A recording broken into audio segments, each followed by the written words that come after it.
Yes, it's true, you really can lose 10 pounds without counting calories, though you might find that method to be a little bit more precise. You can do it, and these are the 5 tips that I would give you if you wanted to lose 10 pounds before summer without counting calories. Who am I? I'm Kelsey. I'm an exercise physiologist and personal trainer, and I help women reclaim their confidence by lifting heavy and embracing progress over perfection. Let's get right into it. Ultimately, the main goal when trying to lose weight should be to lose weight while still eating as much as you can. And I know that probably sounds a little bit counterproductive to the advice you've probably heard in the past. When you think losing weight, you think restriction, you think, what do I have to cut out in order to make this goal possible? But that is a little bit opposite of the approach that I like to take with my clients. I want you to be able to think about what can I include in this meal plan in order to lose weight and still see the results I'd like. At this point, you're probably really no stranger to the terms calorie deficit. It is the way to lose weight is to eat less, move more. You can create a calorie deficit in a combination of ways, whether that's with food or increasing your movement and exercise. But ultimately, a lot of people find the task of tracking to be a little bit daunting. It can be overwhelming. It can be something that is triggering for people. And if that's you, I want you to know we're not going to be talking about that in this video. Though if you do think that is something that would be helpful, I have a blog post linked down below that you can use in order to calculate your calories for your weight loss goal. Now, just because we're not tracking doesn't mean that we're not going to be monitoring portion sizes and taking a look at the overall amount of food you're consuming. Remember, we want to be well fueled, not under fueled. And if you're too far in a calorie deficit, it could be putting you at a little bit of a disadvantage for optimal fat loss. I want this experience for you to be as enjoyable as possible when it comes to a calorie deficit and losing weight ahead of summer. So these are the top 5 tips that I know if you follow, you're gonna be able to be confident about how you're fueling yourself while trying to lose weight. The first thing that I would do would be to eat at least 3 meals a day and have consistent meal timing. The reason we want to eat 3 meals a day isn't because that's the gold standard. It has nothing to do with that. It's truly just, I want to make sure that you're eating enough. And in order to do that, it's going to be helpful to have at least 3 or 4 meals. Some people might even like to have 5 small meals spread out throughout the day. It's going to come down to your preference, your schedule, and what time allows for you. But if we keep consistent meal timings, your stomach and your brain are going to work together and know when to expect food, and it's gonna make it a little bit more of a pleasant experience getting the amount of food in that you actually need in order to still lose weight. That said, it brings me into tip number 2, which is going to be to consume at least 25 to 30 grams of protein per meal. So really, we're just gonna be focusing on having a higher protein meal for all of your meals. It doesn't have to be the only thing that you eat, but chances are you need to be thinking about protein a little bit more during this weight loss experience. Protein is gonna help you feel fuller, longer, more satisfied, more energized, and those are all things we need while we're trying to lose weight. Another little side tip that I would add into that is while I'm eating my meals, I would try to prioritize eating my protein and vegetables or fruit, whatever fibrous food I'm eating first. So do the protein and veg, and then eat the side with it. If it's pasta, potatoes, rice, what have you, eat that sparingly throughout your meal. That way, when you reach your fullness, you realize you're full, your stomach is telling you, okay, that's enough.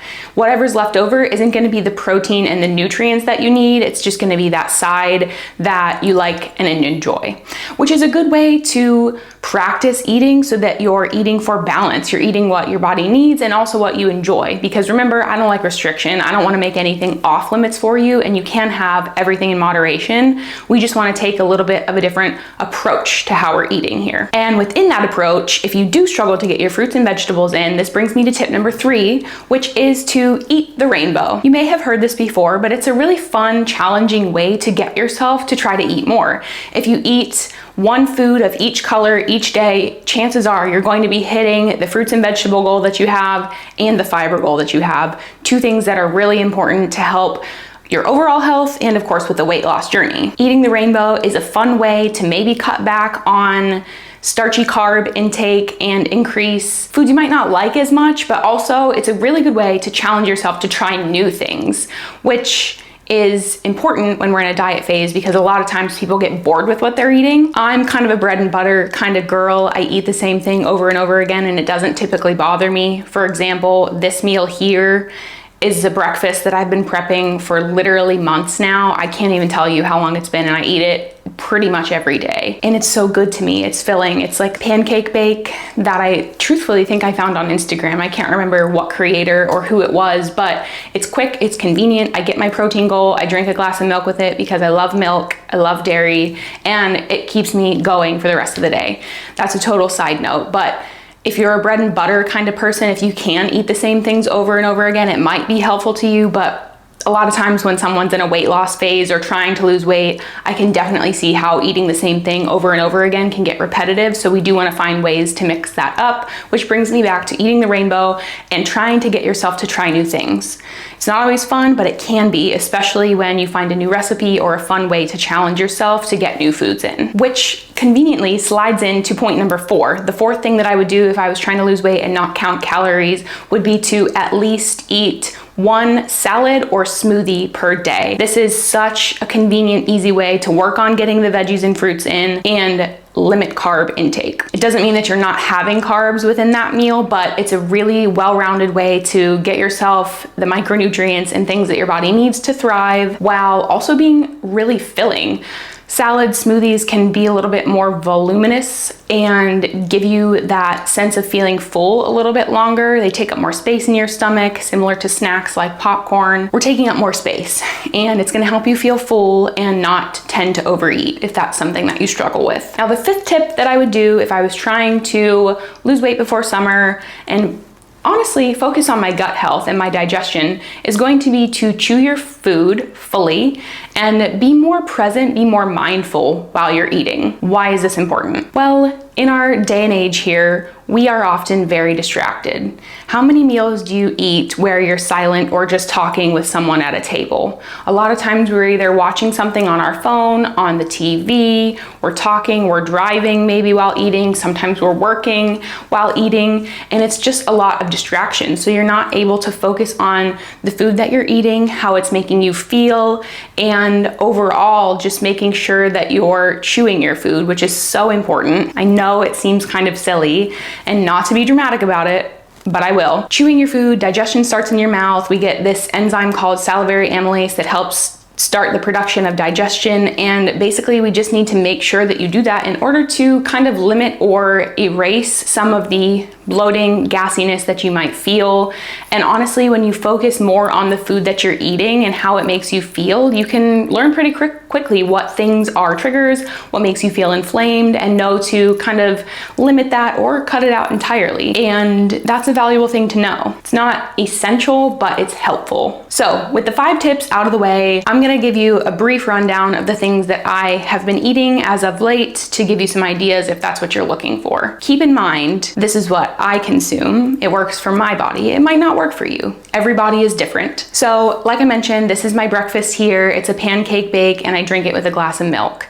I'm usually full from that from about 8:30 when I eat all the way to 12:30 when I eat my next meal. Key here is that the meals that you're having should keep you full for a good 3 to 4 hours. That's what I like to aim for. So my lunch meal is probably, I would say, the most variable for me. Sometimes I'll do a salad with some chicken in the air fryer. Sometimes I do chicken with, I did this last week, chicken with rice and avocado and pico, and then I did my fruit on the side. I've really been trying to prioritize more whole foods in my own diet personally for my hormone health, so you're not gonna see a lot of the freezer meals or the quick options here for me. That's just because of my own health goals at this time. So my lunch and dinner mostly are gonna have a protein, a vegetable, and some kind of side. My husband and I do a lot of potatoes. He likes mac and cheese. I'm not a huge rice person, but I have it in rotation sometimes. I would say I'm more of a potato kind of girl, if I'm honest. So that's kind of a good example of what my meals are looking like. And the same goes for dinner. It's gonna be some kind of protein and vegetable with a side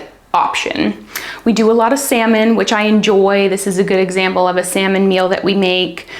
And we're definitely, the two of us, having steak at least once or twice a week. We like steak. We're a beef family here, so we don't shy away from that in our meal plan. And honestly, I just really prefer red meat.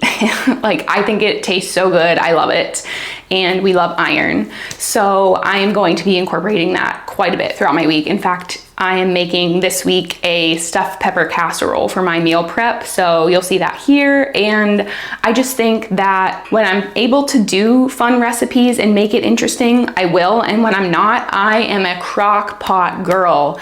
Dramatically, like, I just love the crock pot. I will cook chicken in the crock pot once or twice a week, shred it up and eat it with a side. I really like it with this lemon recipe that I do.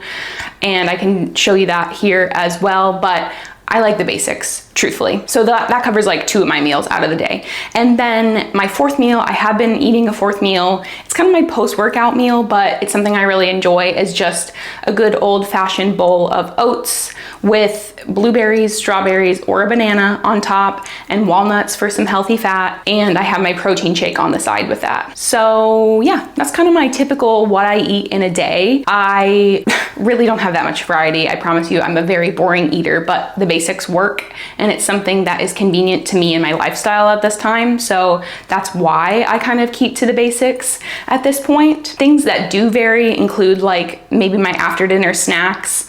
So I'll do a glass of chocolate milk. Sometimes it's a bagel with peanut butter or Nutella. I am a huge fan of Chips Ahoy chocolate chip chunky cookies and milk. So that, when I am craving something sweet, I will kind of lean towards that. Or I do have chocolate covered pretzels on hand. I do love popcorn. I'm a movie theater popcorn girl, like slut for the movie theater popcorn. I love it so much. So that is something I enjoy when I go to the movies with my man. Yeah, other than that, I'm really not a snacky person. If I am snacky, I'll do pretzels and nuts, to be honest with you. Super quick. I also we've been loving the drinkable yogurts right now. Those are so convenient to have around, and they're fulfilling. They give me protein, carbs, what have you. I love it. So yeah, that's kind of what I have been eating on rotation in my life as of late. So I hope that was helpful for you. But as I said, keep in mind, every body is different. What works for me might not work for you, might not work for your sister or your mother or whoever. Nutrition and exercise is pretty individualized, right? All of these tips and tricks and strategies that I'm telling you, they're generalized. They can be helpful, but the nitty-gritty of what you're eating, I can't say for sure what's gonna be the most helpful for you, unless, of course, we're working together. And if you're interested in that, you can click the link below to apply. But basically, you want to be able to experiment with yourself, get comfortable figuring out what foods make you feel energized, fueled, and good, and what foods don't as much, and take it from there. You need to be flexible enough with yourself that you're not entering the dangerous restriction zone, but you also need to be disciplined enough with yourself to be able to see the results that you're looking for with this weight loss journey, especially if you're not counting calories. And one last thing I'd like to add is that hunger is normal, hunger is okay. And if you're in a calorie deficit trying to lose weight, you're probably going to experience feelings of hunger.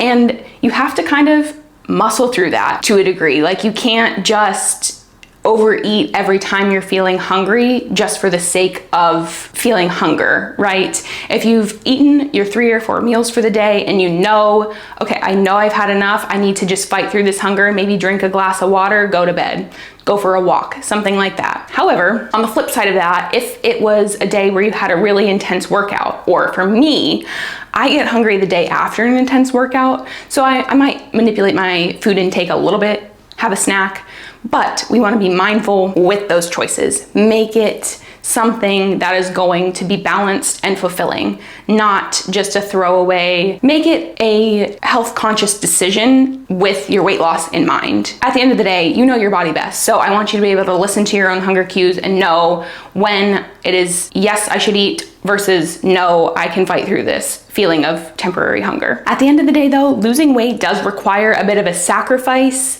and discipline. So I want you to be able to take all of these tips and apply it in a way that's going to be the most sustainable for you. That's what matters the most to me, is making this process as enjoyable as it possibly can. Now, if you've made it this far, thank you for sticking with me here on what I would eat if I wanted to lose 10 pounds before summer without counting calories. Next time, join me, come back. We're gonna talk about how I would exercise if I wanted to lose weight before summer, and really make sure that you are covering all the bases when it comes to this weight loss journey. On your way out, make sure you like and subscribe, and remember to be so dramatic about it, because strong is sexy and you are too.